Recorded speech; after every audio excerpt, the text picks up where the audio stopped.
Hello guys, welcome to my channel. তো এখন আমরা কথা বলবো হচ্ছে 2002 সালে মুক্তি পেয়ে যাওয়া একটা বাংলা সিনেমা নিয়ে, যেটা এখনও পর্যন্ত বাংলা সিনেমার ইতিহাসে one of the highest grossing Bengali film. সিনেমাটার নাম হচ্ছে সাথী। এই সিনেমাটার ডিরেকশন দিয়েছিল হচ্ছে হরনাথ চক্রবর্তী। তাছাড়া এই সিনেমাতে জিদ্দা রয়েছে, প্রিয়াঙ্কা ত্রিবেদী আর রয়েছে রঞ্জিত মল্লিক। সিনেমাতে এসবিএফ প্রথমবারের মতো জিদ্দাকে লঞ্চ করে এই সিনেমার মাধ্যমে। সিনেমাটা তোমরা যারা জানো না, সিনেমাটা প্রথমে অফার করা হয় যিশু সেনগুপ্তকে, তারপরে কোনো কারণে তাকে হুকিয়ে দিয়ে আবার জিদ্দাকে আনা হয়। সাউথের একটা সিনেমা থুল্লাদা মান্নাম থুল্লাম বলে একটা সিনেমা আছে, বিজয়ের খেলাপতি বিজয়, সেই সিনেমাটার রিমেক এটা। তো এটা অফিসিয়ালিভাবে রিমেক করা হয়েছিল। তো সিনেমার মধ্যে ভালো দিক খারাপ দিক, দেখো এই সিনেমার মধ্যে ভালো দিক খারাপ দিক অনেক কিছুই রয়েছে, ঠিক আছে। খারাপ দিক না হয় বাদই দিলাম সিনেমাটা, কারণ সিনেমাটা এখনও পর্যন্ত কাল্ট স্ট্যাটাসে রয়েছে। আজকে এই কিছুদিনের মধ্যে সিনেমাটা 22 বছর পূর্ণ হবে। সিনেমাটা তখনকার টাইমে অল টাইম ব্লকবাস্টার বা ইন্ডাস্ট্রি হিট হয়েছিল। সিনেমার ভালো দিক যদি আমি বলি, সিনেমার সিনেমার প্লটটা যেহেতু একটা জায়গা থেকে নেওয়া, মানে সিনেমার স্টোরিটা একটা জায়গা থেকে নেওয়া, বাট তুমি স্ক্রিন প্লেটা এমনভাবে করা, তুমি সিনেমাটা যেখান থেকে শুরু করবে না কেন, তুমি সিনেমার প্রতি এঙ্গেজ হয়ে যাবে। কারণ সিনেমার স্ক্রিন প্লেটা খুব সুন্দরভাবে লেখা।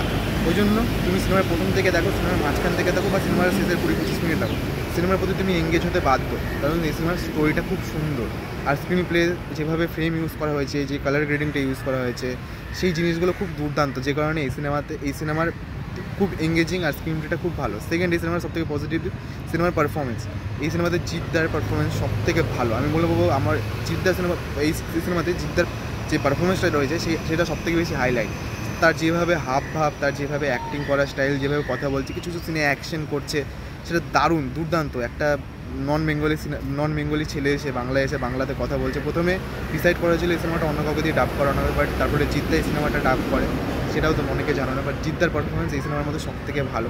তারপর প্রিয়াঙ্কা ত্রিবেদী আর রঞ্জিত মল্লিক, এদের দুজনের পারফরমেন্স যথেষ্ট ভালো। রঞ্জিত মল্লিককে বিভিন্ন জায়গায় কমেডি করতে দেখা যায়, যেগুলো থ্রু আউট তুমি কানেক্ট করতে পারবে, তোমার হাসি পাবে। একটা খবরের কাগজের সিন আছে, যে সিনটা মোটামুটি অনেক ভাইরাল সিন, অনেকেই দেখেছো সিনটা। আর সিনেমাটা সবাই বেসিক্যালি দেখেছই।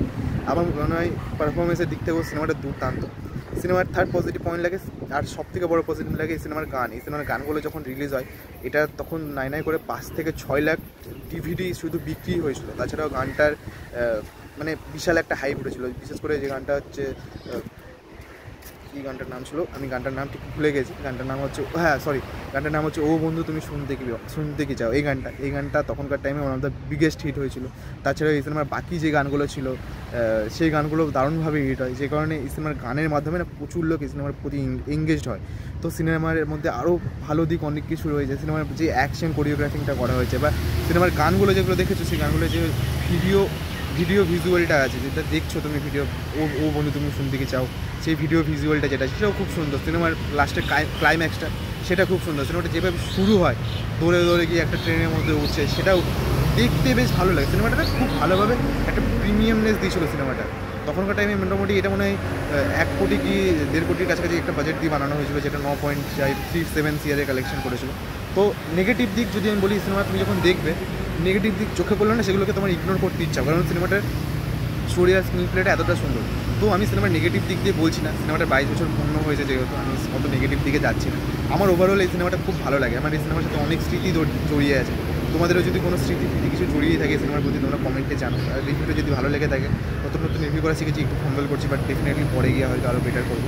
তো চলো, এই ছিল ভিডিও। যদি ভালো লাগে থাকে লাইক, শেয়ার।